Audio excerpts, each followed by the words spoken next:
Let's hear now from Valentijn Van Nieuwenhuijzen for more. He's chief economist at ING Investment Management. Valentijn, really good to see you. The markets are screaming for a resolution of the debt crisis. Are we going to get that, do you reckon, today? Well, I don't think we're going to get a final resolution. I mean, don't get our hopes up. I think, although, it's interesting to see that over the last 2 days, markets are getting sort of optimistic about getting something material. Despite the efforts of Merkel to downplay the outcome, it seems that, after the French-German deal, there is some hope. What sort of deal might be on the table, do you think? What could be acceptable to the markets and indeed acceptable to the politicians? Well, it has to be a deal which is much more proactive rather than reactive. It has to be sort of convincing rather than confusing, which has been the case so far. So probably it's going to be a combination of, increasing the scope and size of the EFSF, and some kind of private sector involvement, although I think it is increasingly likely that it will be looked for a solution which is not too disruptive, and that's probably what Trichet has been telling them yesterday very strongly. The banks are, of course, vulnerable. Recapitalisation of those weaker banks must be key. Yeah, well, I think that's pretty obvious. We've had the stress test. We've had some comments that the governments are willing to do that if necessary.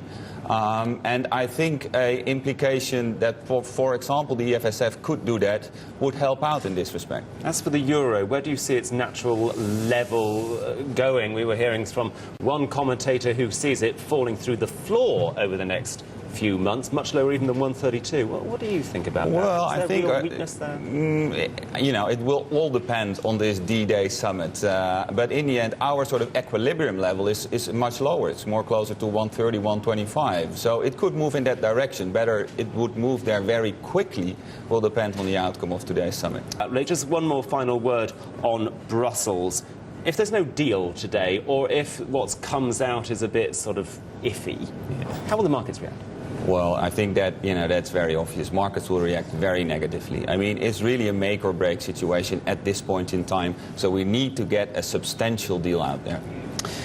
This is all happening against a backdrop of slowness in the global economy. What's your general view when you look out there, when you look out the window to the wider world? Yeah. Do you have a smile on your face? Well, I mean, I think the wider world also gives some reasons for worries. I mean, there are some temporary shocks that hit the global economy, the earthquake in Japan, the oil shock, which will probably fade, and that gives you some idea and some understanding that probably will get a better second half. However, the degree of slowing is still very much under question, and just today's data on China, for example, underscore that it's far from certain that we've already found the bottom. So I think you really want to see more confirmation on the global cycle before you get support from that area. And what seems to be holding everything up, the elephant in the room, is what's going out in Washington. Still no resolution on the debt ceiling. But even if they do sort that out, there is great weakness in the world's #1 economy.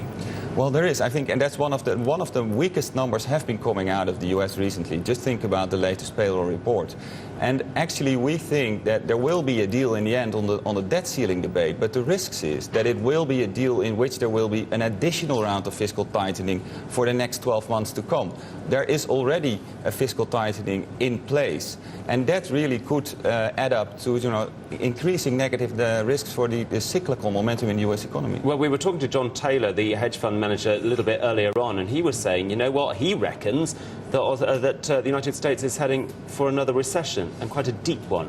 Well, yeah, I think that's too early for me. I do think there is a base case outlook still which sees the global economy rebounding in the second half of this year. Not a strong rebound, but still a reasonable rebound. However, the risks are building for what, maybe sort of a double-dip slowdown. I agree. A double-dip slowdown over there, and what about here in Europe? Well, if that were to happen over there, I mean, I think it's pretty obvious that Europe is following with a little lag. Even if there is a resolution for the debt problems in Europe, the sovereign crisis, the cyclical momentum in the global economy will really hit the European economy in the second half of this year as well. We shall see it. Valentijn Van Nieuwenhuijzen, really good to talk to you. Thank you very much indeed for joining us.